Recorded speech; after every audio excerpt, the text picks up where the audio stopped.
Hello అయ్యగారు, నేను కరుణని.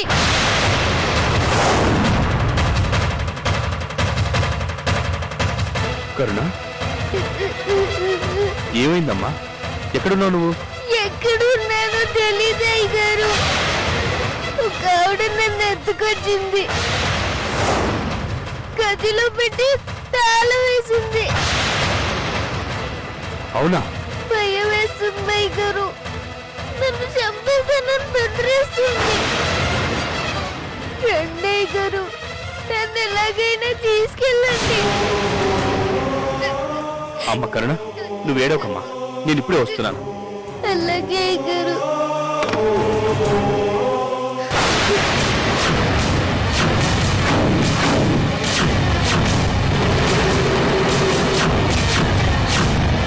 నువ్వెవరికి phone చేసావే?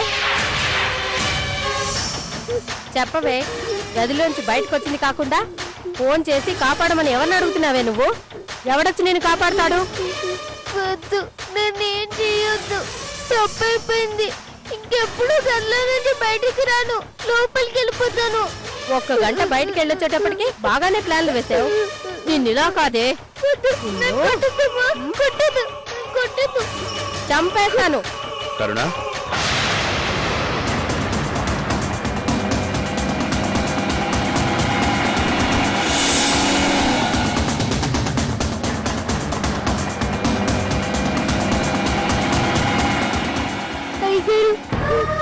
అయ్యగారు, నన్ను తీసుకొచ్చింది ఈవిడ. నన్ను గదిలో పెట్టింది. నన్ను కొడతానంటుంది. లేదమ్మా, నేను ఇచ్చానుగా. నిన్ను ఎవరు ఏమీ అనరు. ఊరుకో పిచ్చి తల్లి. నిన్నెక్కడికి వెళ్ళొద్దంటున్నానే తప్ప ఆ ఇంటికి రమ్మనట్లేదు, వాళ్ళ మధ్య ఉండమనట్లేదమ్మా. అవునమ్మా, నువ్వు ఇక్కడే ఉంటావు. నీకే లోటు రాకుండా ఏం కావాలో అన్ని ఆయమ్మే చూసుకుంటున్నావు. ఇక్కడ నీకే భయమూ ఉండదు. ఈ ఇల్లు ఎవరితో తెలుసా? చిన్నయ్య గారి దీపక్ది.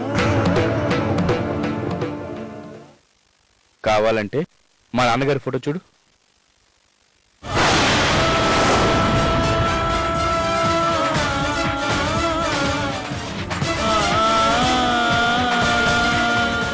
అమ్మా కరుణ, నేను కూడా రోజు వచ్చి నేను చూసి వెళ్తాను, సరేనా? బాబుగారు, మీ మీద గౌరవంతో చెప్పినట్టు చేశాను. మీరేమీ అనుకోనంటే ఒక్క మాట. ఇంతకీ పాప ఎవరు బాబు? తను నా కూతురు లాంటిది. కాదు, నా కూతురే అనుకో. ఏంట్రా ఇంకా రెడీ అవ్వలేదు? అవుతానులే అమ్మా, ఇంకా టైం ఉంది కదా. అయినా ఈరోజు స్కూల్ కి వెళ్ళడమే కాదు, రావడం కూడా లేట్ అవుతుందేమో. ఎందుకు లేట్ అవుతుందమ్మా? వెళ్ళడమే ఆఫ్టర్నూన్ వెళ్తున్నాను కదా. పైగా రేపటి నుంచి గేమ్స్ ఆడిస్తారు. ఇప్పుడు గేమ్స్ ఏంట్రా? అయ్యో అమ్మా, పేరెంట్స్ డే రాబోతుంది కదా, అందుకోసం. ఓహో అలాగా. అన్నట్టు మర్చిపోయాను. పేరెంట్స్ డేకి అందరూ వాళ్ళ మమ్మీ డాడీని తీసుకురావాలని టీచర్స్ స్ట్రిక్ట్ గా ఆర్డర్ చేశారు. దానికి డాడీ నేను వస్తాం. నువ్వు వస్తావమ్మా, కానీ డాడీ బిజీ కదా. వస్తారంటావా? ఎందుకు రారు? నువ్వు అడిగితే కాదంటారా? వస్తారులే.